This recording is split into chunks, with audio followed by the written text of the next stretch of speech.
E aí, pessoal, vou tentar não me alongar muito. Selecionei alguns pontos aqui mais recorrentes, certo? Principalmente para novos investidores, para quem mexe com opções, índices futuros, essas outras operações mais complexas. Esse vídeo não vai abordar esse tipo de assunto, certo? Aqui é o básico do básico, que é como você declarar coisas relacionadas a ações, ETFs e fundo imobiliário, seja os proventos recebidos, seja os ativos que você tem, certo? Lembrando aí que o prazo tinha sido estendido e vai até dia 30 desse mês, dia 30 de 6 de 2020, certo? Caso você tenha comprado, é o que eu vou falar aqui mais adiante, primeiro um alinhamento das definições, que é um ponto que eu vejo o pessoal se confundindo muito, obrigatoriedade, download, instalação, ações e ETFs, fundo imobiliário, impostos e as recomendações que eu, que eu dou, certo? Principalmente para quem está iniciando agora. Primeiro, um alinhamento. Muita gente confunde o ato de você declarar seu imposto de renda com o ato de pagar imposto, ou seja, pagar um ANDARF. São duas coisas diferentes, certo? Declarar, você vai fazer uma vez por ano, é aquela declaração de imposto de renda pessoa física. Caso você já receba salário acima do limite de isenção, você já deve fazer declaração independente de ser investidor ou não, certo? Então você já está mais habituado. Para você que nunca declarou na vida, mais adiante eu vou falar aqui quem está obrigado a fazer a declaração. Mas aqui a Receita quer apenas saber de onde veio o seu dinheiro e para onde ele foi, certo? Ou seja, quanto você recebeu de salário, todas as entradas que você recebeu e os ativos que você comprou com ela, casa, moto, ações, fundos imobiliários. Então, o que você está fazendo aqui, você está informando a Receita. Aí, dependendo da sua fonte de renda, vai ter ou não um imposto a ser pago, certo? Por exemplo, nos últimos 2 anos que eu declarei, eu não tinha nenhum imposto a ser pago, porque a renda que eu ganhava era inferior lá à, à isenção, ou seja, estava dentro do limite de isenção, certo? Então, mesmo após eu declarar minhas ações, meus fundos imobiliários, não apareceu imposto para eu pagar. Isso é relativo, certo? Então não tenha um receio. Se você não fez nenhuma das operações que eu vou apresentar aqui mais adiante, no caso onde há ou não incidência do imposto, certo? Você não precisa se preocupar com isso. Tem como você investir em renda variável sem necessariamente ter que pagar imposto adicional sobre suas operações.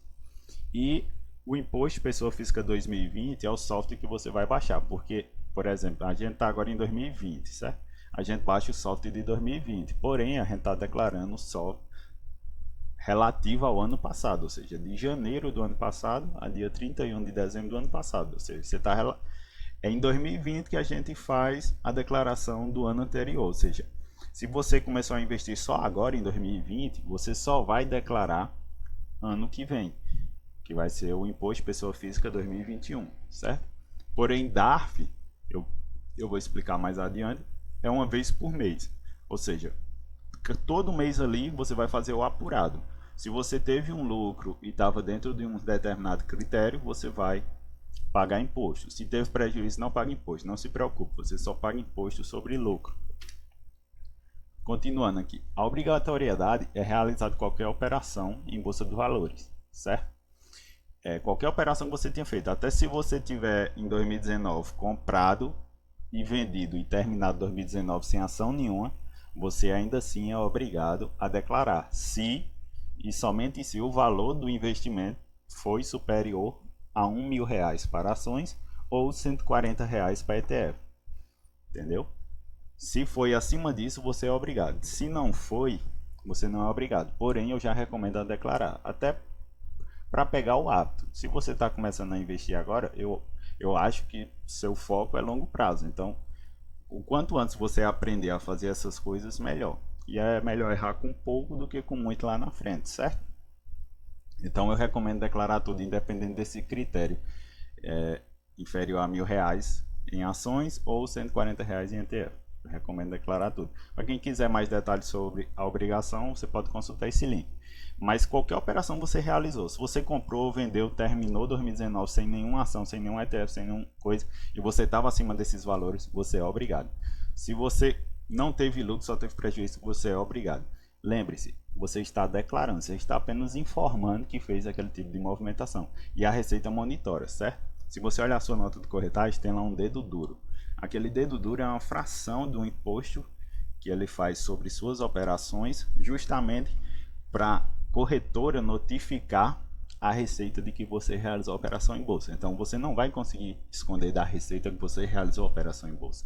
Então, entenda os seus direitos e os seus deveres e exerça, certo?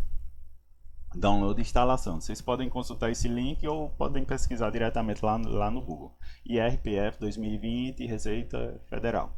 Vocês vão parar lá no link, vocês baixam o programa. Tem para celular também, só que para celular tem algumas limitações, então você vai precisar de um computador para declarar, certo? Instala normalmente como qualquer outro software. E caso você já tenha feito alguma declaração nos anos anteriores, eu recomendo importar ela, vai facilitar o seu trabalho. E se você já fez a do ano anterior, você meio que é obrigado a importar ela, ou como é que se diz, declarar tudo novamente. Então importe, é mais simples. Caso seja a primeira vez, clique em criar nova declaração e preencha todas as informações lá que é solicitado, certo? Eu vou direto para ações aqui, porque é o foco do vídeo. Então eu vou direto para ações, ETFs e fundos imobiliários. Vou falar só em cima disso. Todos os outros casos relacionados a outras coisas eu não vou abordar neste vídeo, certo? Ações e ETF.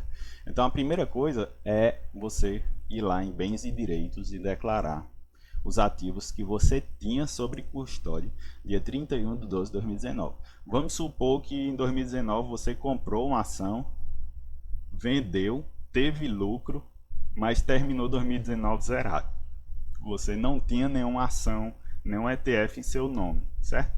Você não vai precisar declarar nada lá em bens e direitos, certo? Você não vai precisar declarar nada em bens e direitos. Porém, se você teve lucro ou teve prejuízo, você deve informar isso. E mais adiante aqui eu vou explicar onde você pode fazer cada um desses, certo? O código para ações é o código 31 e o código para ETF é o código 74. Então lá basicamente você vai ver essa janelinha aqui, ó. Quando você for declarar lá, você vai clicar abrir novo, por exemplo, declarações, bota aqui código 31, ele já vai preencher aqui as informações, seleciona Brasil. Esse CNPJ é o CNPJ da empresa, certo? Ou do ETF, no caso você esteja declarando um ETF. Então, o que a Receita obriga você a botar de discriminação aqui, o que ela obriga, né? Você pode botar quantas informações você quiser aí, mas o que ela obriga é você botar a quantidade, o tipo do papel, certo? Se é um ON, se é PN, se é uma unit, o nome da empresa e o CNPJ da empresa. Por exemplo, aqui, 100 ações da Oi BR, é do tipo ON, e o CNPJ da empresa, certo? Você poderia fazer dessa forma, ou poderia detalhar mais, como bem entender. Oi SA, não sei, você é que sabe. Discriminação de ETF, você bota só a quantidade, o nome, certo? E o CNPJ da instituição administradora daquele ETF, porque lembra que ETF é um fundo, não é bem uma empresa, certo? E aqui embaixo, ó, situação em 32 de 12 de 2018, ou seja, em 32 de 12 de 2018, você tinha algum papel da Oi? Se não tinha, deixa zero, certo? A situação em 31 de 12 de 2019, 100 ações da Oi. Aí isso aqui você vai pegar o seu preço médio que você tem lá, apurado. Vamos supor aqui que você comprou essas ações tudo no mesmo preço, comprou a R$1, certo? Aqui nesse caso aqui o preço médio está a 1,20. Você comprou a 1,20. Então são 100 ações a 1,20, ou seja, um total aí de 120.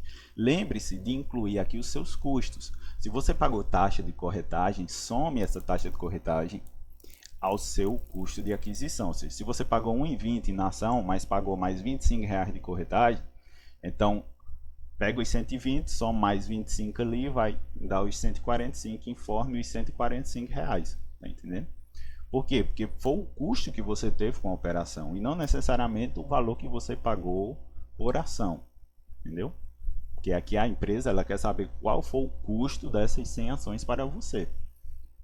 Então, informe isso, que é bom, até você não vai manter o seu preço médio mais justo, digamos assim. Se lá na frente você for vender, aí eles vão fazer essa apuração de lucro baseado no seu preço médio. E quanto menor for seu preço médio comparado ao valor que você vendeu, maior vai ser o lucro e maior vai ser o imposto que você vai precisar pagar, certo? Então tenha cuidado nisso. Em caso de agrupamentos ou desdobramentos, a única coisa que você deve ajustar aqui, certo? É a quantidade. Por quê? Lembre-se, seu custo foi o mesmo. Vamos dizer que a Oi aí volta a crescer e faça um desdobramento de 1 para 10. Então você vai vir aqui atualizar de 100 ações para 1000. Agora você tem 1000 ações da Oi. Mas qual for o seu custo? Continua sendo os mesmos 120. Ou no exemplo que eu dei agora há pouco, os 145, certo? Então aqui você só vai vir ajustar. E quando você vai ajustar isso? Na próxima declaração. Você não precisa ajustar ali no momento exato que aconteceu. Não. Declaração é uma vez no ano. Tem um prazo lá, você vai fazer dentro daquele prazo que a Receita lhe dá para fazer os informes, as atualizações que precisam ser feitas, certo? Por isso que é bom você guardar o histórico disso. Em declarar juros sobre capital próprio em trânsito. O que seria isso? Seria tipo, a empresa disse que ia pagar um dividendo para você, do tipo juros sobre capital próprio, só que ela não pagou, entendeu? Se você abrir até sua corretora, vai estar lá o valor que você tem para receber, só que vai ter uma data lá, vai receber tal mês, tal dia do tal mês, tal ano. Ou às vezes tem até um ano louco lá, 2000, ou seja, é quando a empresa ainda não definiu uma data certa para pagar, ela também pode fazer isso, certo? Então, você tem o direito de receber, mas ainda não recebeu. Na situação, você vai informar o valor declarado pela empresa lá que ela disse que ia pagar, ou seja, isso aqui é um direito seu. Então, como é um direito, você vai informar isso em bens e direitos. Por quê? Porque você ainda não recebeu. Se você tivesse recebido, você iria informar em outro campo, que eu vou falar mais adiante. Mas como é um direito, você tem o direito de receber e não recebeu aquilo, terminou 2019 e você não recebeu, você vai informar em bens e direitos. Tenha cuidado com isso, certo? Porque muita gente pega esse valor aqui e termina informando como se tivesse recebido. Mas lembre-se, você não recebeu. Tem a promessa que você vai receber. Então aquilo é um direito. Você tem um direito de receber, mas você ainda não recebeu. O mesmo vale para bonificações de dividendos, certo? E sempre consulte o informe de rendimento que a empresa envia para sua casa pelos correios, ou você pode enviar um e-mail diretamente para ela solicitando. Por quê? Porque lá vai constar toda a informaçãozinha exata. Porque se você fosse orientar por extrato de corretora ou coisa desse tipo, às vezes ela mistura o direito que você tem lá com o que você recebeu. Aí você não sabe qual daquele você já recebeu ou não recebeu, então é bom sempre se orientar pelo informe de rendimento, certo? Facilita até a sua vida. Então a declaração de proventos basicamente são divididas em dois tipos, certo? Tem os rendimentos isentos e não tributáveis e tem os rendimentos sujeitos à tributação exclusiva. Então, rendimentos isentos e não tributáveis, ou seja, os dividendos e as bonificações das ações que você receber. Já adiantando aqui a parte de FI, os rendimentos dos FIs também são isentos, vão ser informados nessa parte, rendimentos isentos e não tributáveis, certo? A questão do lucro das ações também, que eu vou falar mais adiante, você vai informar aqui também rendimentos isentos e não tributáveis, certo? Rendimentos sujeitos à tributação, até hoje aqui no Brasil a gente tem esses dois tipos aí, que é juros sobre capital próprio e o rendimento de juros sobre capital próprio. Esse rendimento de juros sobre capital próprio, ele é mais comum em bancos. Esses bancos que pagam todo santo mês, certo? Normalmente eles pagam esses proventos em forma de rendimentos de juros sobre capital próprio. Então você vai declarar aqui. E qual a diferença de um para o outro? O do isento implica que a empresa ela já pagou aquele imposto, certo? Para você e o dinheiro cai líquido em sua conta. Em juros sobre capital próprio, o que é que acontece? A empresa ela não pagou o imposto sobre esse lucro. Então ela distribui para os acionistas e esse imposto ele é retido na fonte. Então vai continuar caindo na sua conta líquido, só que foi retido na sua fonte. E quando você for declarar, você vai declarar o que recebeu líquido, Você não vai declarar o que a empresa falou lá que pagou, você vai declarar o que você recebeu líquido, certo? Você pode consultar isso tanto no informe, como no extrato da corretora, como no portal do investidor lá, no portal do SEI, da B3, certo? E basicamente, quando você for declarar os dividendos, você vai selecionar o código 9, certo? Vai escolher lá o beneficiário, se for no nome do titular você mesmo, ou se for algum dependente, CNPJ da empresa, o nome da empresa, a fonte pagadora, certo? E o valor que você recebeu. Lembre sempre de conferir esse valor com o informe de rendimento, certo? Para não declarar esse valor de forma errônea. E para bonificações e incorporações, ele tem um outro código, certo? Que é o código 18. Tá ali, ó, incorporações de reserva de capital e bonificações. E você vai informar também na parte de rendimentos isentos e não tributáveis, certo? Aqui eu peguei um exemplo de um meu aqui, da Metalúrgica Gerdau, certo? Basicamente o informe de proventos é isso aqui, certo? Que você recebe lá no final do ano, fechou o ano lá, eles mandam para sua casa mais ou menos antes de abrir o período de você fazer a declaração. Aí lá vai ter a fonte pagadora, a razão social, o nome da empresa, o CNPJ da empresa, são as duas informações que você vai utilizar, e vai ter também o que você recebeu, certo? De rendimentos isentos e não tributáveis. Por exemplo, aqui eu recebi R$30, ou seja, no ano de 2019 eu recebi R$30 equivalente a esse papel que eu tinha. Veja aqui que ele já vem no tópico onde você vai declarar aquilo, ó, rendimentos isentos e não tributáveis, ou seja, já facilitando sua vida. No caso de juros sobre capital próprio, o código é 10. Novamente você vai pegar lá os valores de acordo com o informe de rendimentos, certo? E juros sobre capital próprio é na parte de rendimentos sujeito à tributação exclusiva. Rendimentos de juros sobre capital próprio, lembra aquele lá que é o tipo que a maioria dos bancos pagam, certo? Você pode utilizar o código 12, que é o código outros, onde você vai botar o nome da empresa. Você vai botar uma descrição, aqui está um exemplo de descrição, certo? É recomendado você botar desse jeito, até para diferenciar do juros sobre capital próprio. Rendimentos de juros sobre capital próprio da empresa X. Aí bota o CNPJ da empresa, o nome dela e o valor. Basicamente é isso. A questão de lucros e prejuízos. Isso aqui é a parte que o pessoal faz mais confusão, certo? Basicamente aí, lembrando que esse slide é focado no investidor comum, investidor iniciante, aquele que só investe em ações, ETFs ou FI, certo? Eu não vou entrar em outras operações mais complexas. Operações comuns, operações de day trade, basicamente são essas duas. As operações comuns, elas também são chamadas de swing trade. Então lá na sua corretora, quando você vai investir, às vezes um eixo diferenciou. No caso da Clear lá, você seleciona swing trade, aí você vai lá e compra. Quando você quer fazer um day trade, você entra na aba day trade. Então basicamente swing trade e operação comum é a mesma coisa, certo?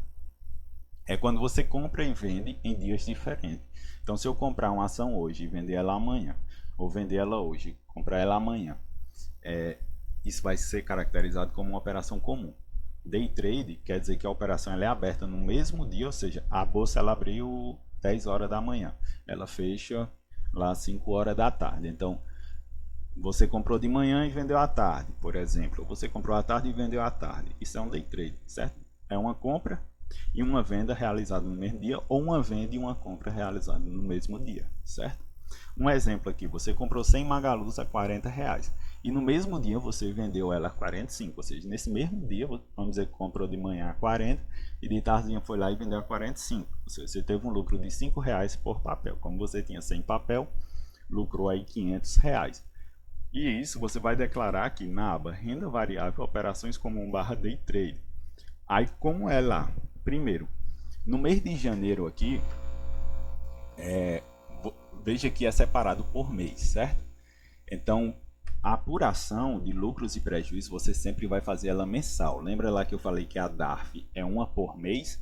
Então, você sempre vai fazer a apuração de lucros e prejuízos mensal, tanto para ações, tanto para ETFs, quanto para FI, que eu vou falar mais adiante, certo? Você vai fazer essa apuração mensal. Então, por exemplo, aqui nesse caso do exemplo que eu dei da Magalu, você tem R$500 a ser informado. E como foi ações no mercado à vista de bolsa de valores, você vai vir aqui na linha mercado à vista de ações, Foi que tipo de operação? Foi um day trade, porque eu comprei no mesmo dia e vendi no mesmo dia. Ou eu poderia ter vendido no mesmo dia e ter comprado no mesmo dia. Eu venho aqui e informo R$ 500. Vamos supor que fosse um prejuízo. Eu boto esse valor negativo. Se eu tivesse tido um prejuízo de R$ 500, eu iria ali e colocaria menos R$ 500. No caso de prejuízos acumulados, o que seriam esses prejuízos acumulados? É um campo que ele só vai aparecer aqui para você no mês de janeiro. Ele se refere aos prejuízos acumulados que você tem com relação ao ano anterior, por exemplo. Agora em 2020 a gente está declarando 2019. Mas vamos supor que em 2018 você teve um prejuízo. Por exemplo, aqui nesse exemplo, teve um prejuízo de R$ 449,56, certo? Então, esse prejuízo você pode carregar pelo resto da vida. Enquanto você não compensar ele com algum lucro que você teve, você pode ir levando na declaração ano após ano, né? Esse campo aqui é exatamente para isso. Resultado negativo até o mês anterior. Você só vai ver esse campo no mês de janeiro, porque ele se refere exatamente ao dezembro do ano anterior, certo? É os prejuízos que você tem acumulado referente ao ano anterior, ao ano que você está declarando. Então tenha muito cuidado nisso. Por exemplo, esse prejuízo aqui é referente a 2018. Lembre-se, eu estou em 2020 declarando 2019. Como o prejuízo é em relação ao ano anterior, é em relação ao ano anterior do ano referência que está sendo declarado, que é 2019. Esse prejuízo é 2018. O que seria o lucro isento, certo? E ele só serve para ações, já adiantando. Não existe lucro isento para os demais outros ativos. É apenas para ações e em modo operação comum, certo? Tem uma tabelinha aqui que eu copiei lá do Fábio Holder, certo? Que resume de maneira simples, como você deve declarar e como você deve apurar, certo? Ou seja, no mês lá você vai fazer o somatório lá das suas operações comuns em um mês. As operações comuns. Você não vai envolver aqui day trade, você não vai envolver aqui FIs, você vai pegar ações que você realizou de forma em operação comum, ou seja, swing trade, e vai analisando essas tabelas aqui. Você teve lucro após esse somatório aí? Se teve lucro, esse total vendido ele foi maior ou igual a R$ 20? Se foi, aí sim, você preenche o lucro, certo?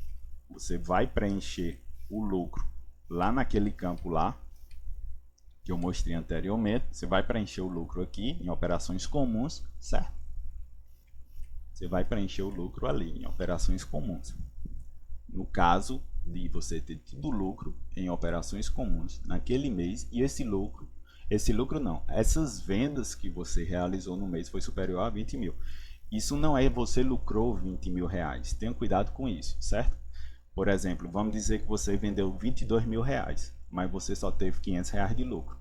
Então você vai pegar esses R$ 500 e aplicar um imposto em cima desses R$ 500. Por quê? Porque só foi R$ 500 de lucro. Porém, você vendeu mais de 20 mil. Então essa regra ela se aplica ao movimento de dinheiro vendido, certo? De dinheiro não, de ativos vendidos e não de lucro. Tem gente que confunde isso com lucro, acha que você até 20 mil de lucro você está isento. Não, não é lucro, isso é venda, certo? E se teve prejuízo, não tem imposto, não se preocupe com isso, certo? Aí, olhando ali para o outro lado da tabela ali, você teve lucro no somatório das operações comuns em um mês? Não. Então, o que eu recomendo tem gente que esquece disso, preencha o prejuízo. Por quê? Porque você preenchendo o prejuízo que você tem, você vai acumulando aquele prejuízo.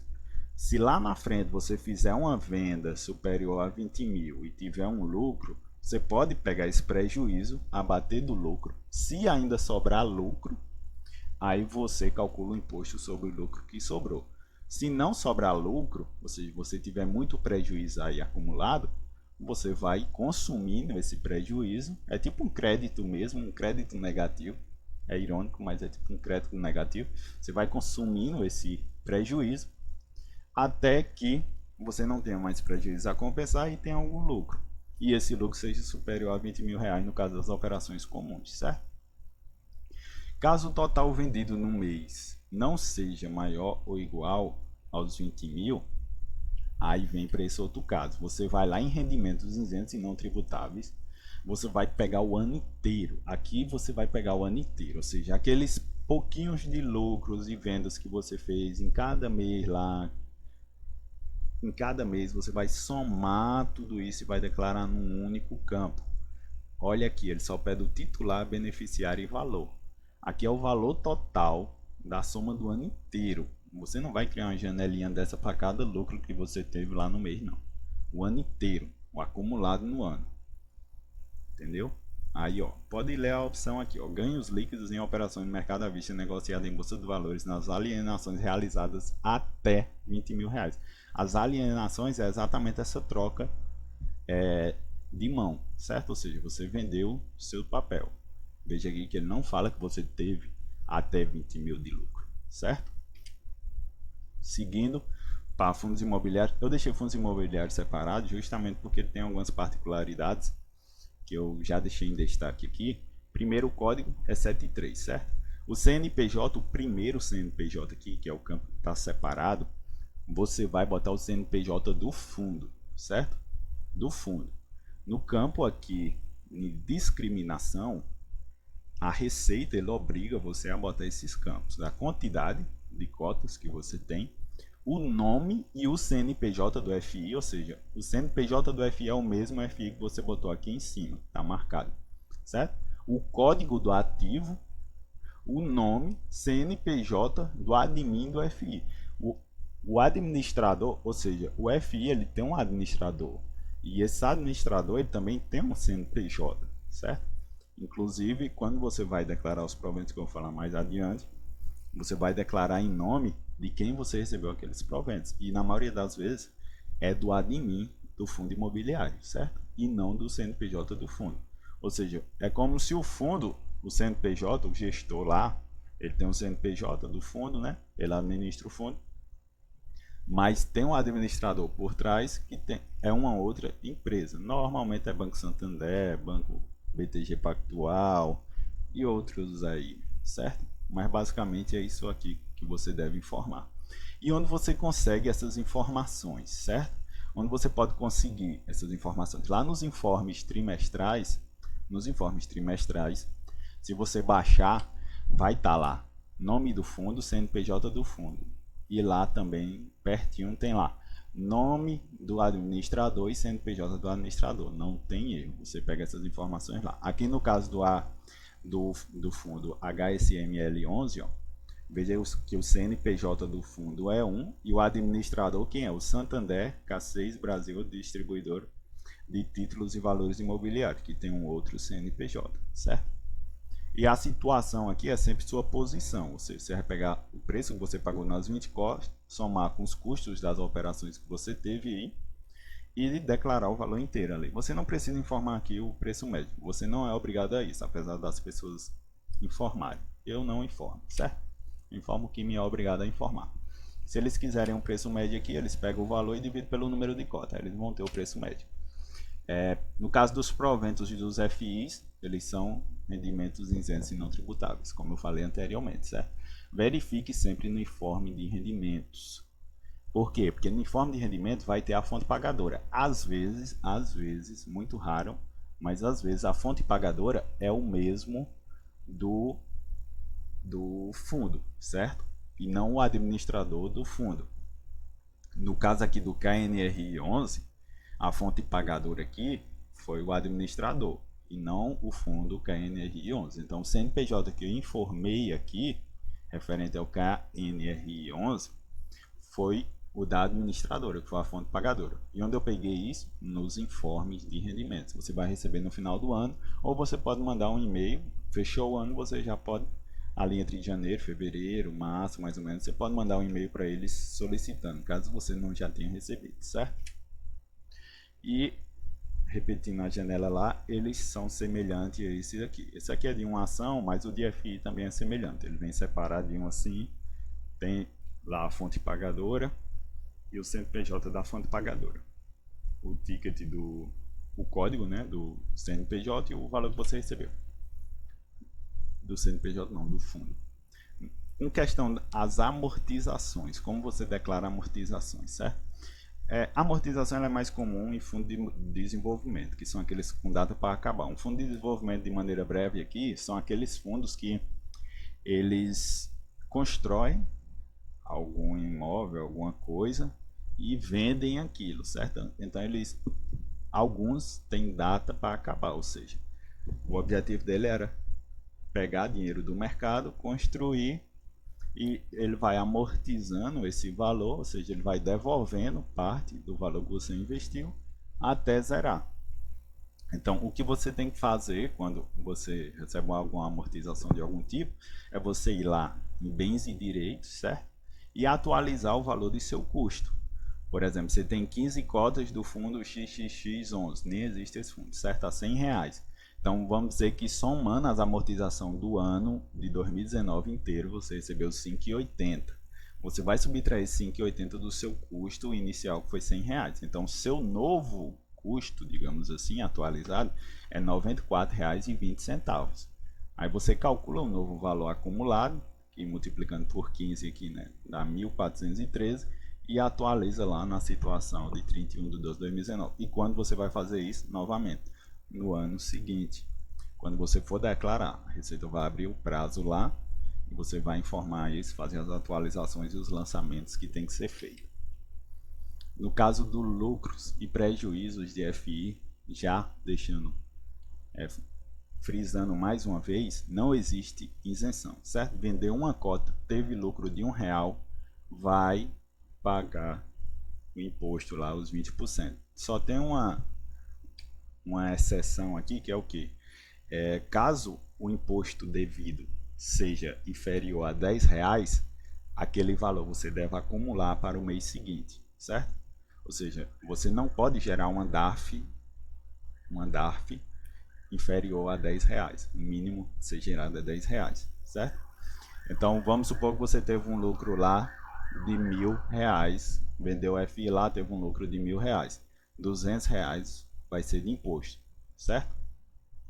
Caso você não tenha prejuízos a descontar. E aqui vale frisar também esse outro ponto. Prejuízos de FI você desconta do lucro do FI, certo? Prejuízos de ações e ETFs você pode descontar entre eles. O que varia no caso de ações e ETF é o tipo de operação. Por exemplo, se for uma operação comum, todo prejuízo em operação comum ele pode ser descontado do lucro das operações comuns em ações e ETFs. Todo prejuízo em day trade ele pode ser descontado do lucro no day trade, certo? E como não há distinção entre operações comuns e day trade no caso dos fundos imobiliários, certo? É 20% de IR sobre o ganho de capital, independente do valor. Então, qualquer prejuízo que você tenha tido com fundo imobiliário, você pode descontar um próprio lucro que você venha a ter no fundo imobiliário, certo? Anote isso, porque muita gente se confunde. Aí, quanto eu vou pagar de imposto no mês? Após fazer essas apurações de acordo com a operação, no caso de ações e ETF, e fazer a do FI, você vai ver, sobrou ainda lucro ali, soma com o lucro do FI, aí tira o imposto que você deve, tá entendendo? Você já após fazer essas apurações separadamente, você vai somar o total acumulado do mês, dos N tipos de operações que você fez, ações, FIs, ETFs, day trade comum, ou seja, você faz a operação do mês, se ainda tiver lucro lá, você vai gerar a DARF em cima desse valor e vai pagar até o último dia útil do mês subsequente, ou seja, se você apurou janeiro, você tem até o último dia útil de fevereiro para pagar o referente a janeiro, devido a janeiro. Se você não pagou, está assistindo esse vídeo agora e está pensando, eita, eu não paguei, eu pensei que era uma vez no ano.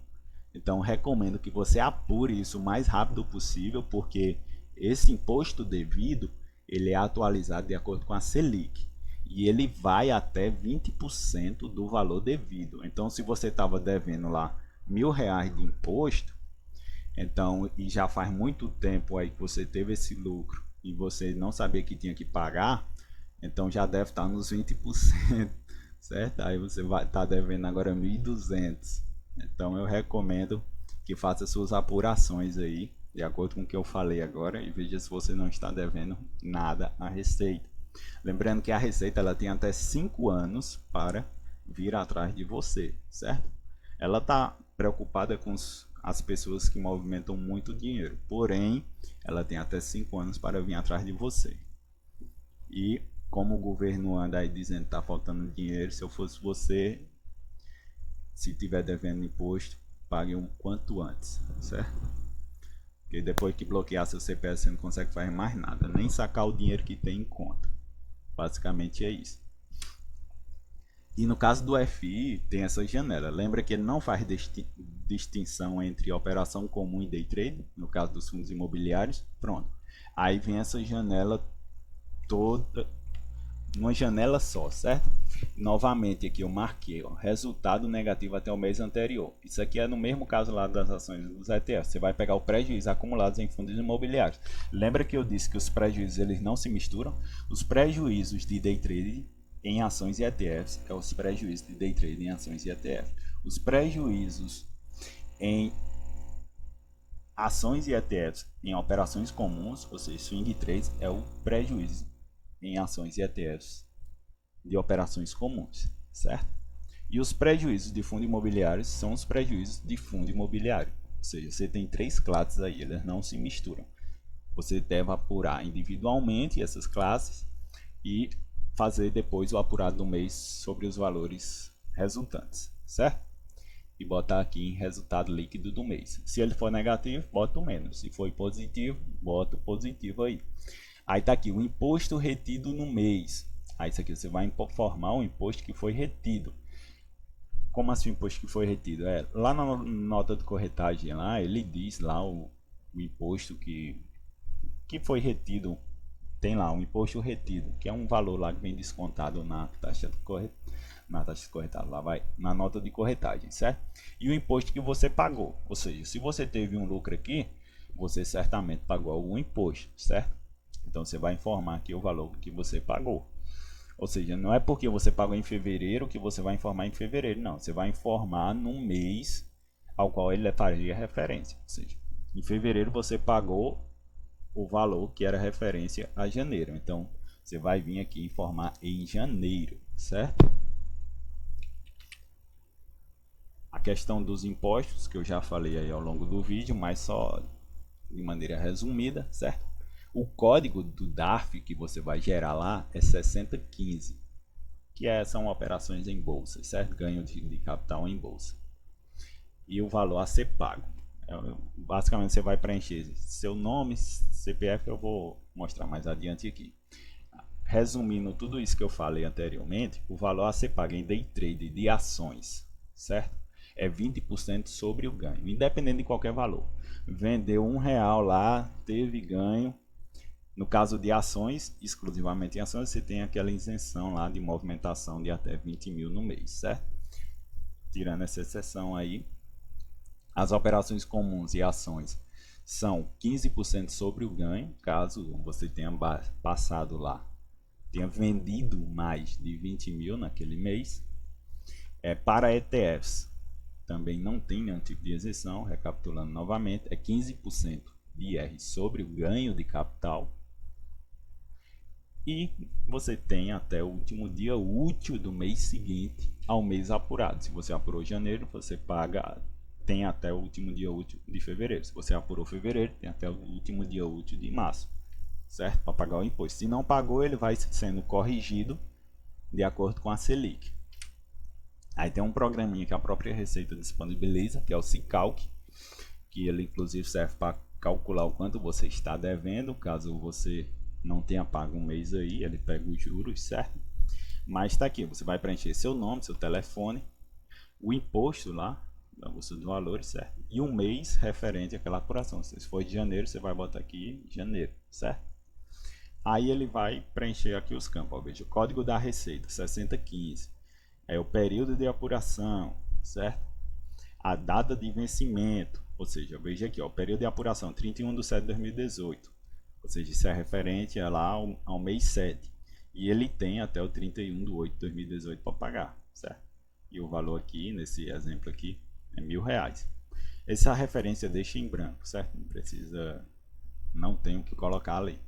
E as minhas recomendações finais aí, depois disso tudo, mantenha o controle das suas operações. Você já viu aí que tem algumas particularidades, que nem eu falei lá no caso dos prejuízos, que não se mistura FI com ações e ETFs.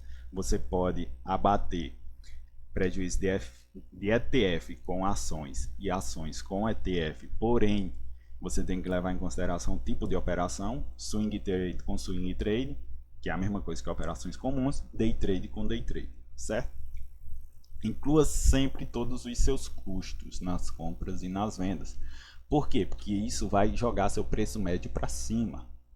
Por mais que os investidores novos estejam preocupados em baixar o preço médio, baixar o preço médio só implica, se você for vender lá na frente, você vai ter um lucro maior e vai terminar pagando um imposto maior, caso você esteja dentro dos pontos que foram aqui levantados, certo?